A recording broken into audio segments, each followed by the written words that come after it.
Hello, printmakers! Woo!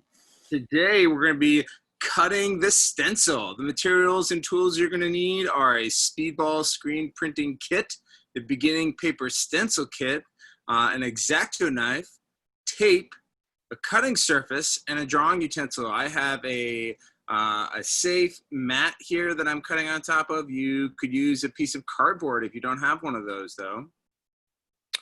So as you can see, Sam has it taped down to that cutting mat. The first thing you're going to do is draw your design on that 8.5 by 11 sheet of paper.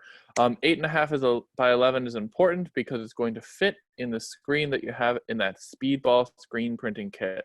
And we suggest not to work too far to the edges. The screen printing is a direct translation process, so your design will appear how you cut it. You don't have to worry about reversing it and many other printmaking processes you do.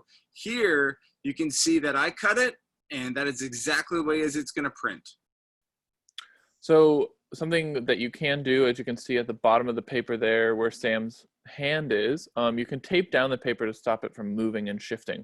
So when you're cutting all those details, you don't accidentally cut into another one and ruin your stencil. Remember that you need to think about how you're separating all the parts and pieces as you draw here. Much like a military stencil, when you cut an O, you're not going to cut out the center. You're just going to cut out two like parentheses-like marks to make or suggest the idea of an O when you're drawing and cutting. So all portions of the stencil must be connected to the main sheet of paper, i.e. the letter O, like I just explained. And then once the stencil is complete, you'll slowly remove that tape. The best thing you can do is keep the format of the stencil in a rectangle, as it'll easily translate to your screen. And that's it. All right, printmakers, thanks for joining us. See you next time.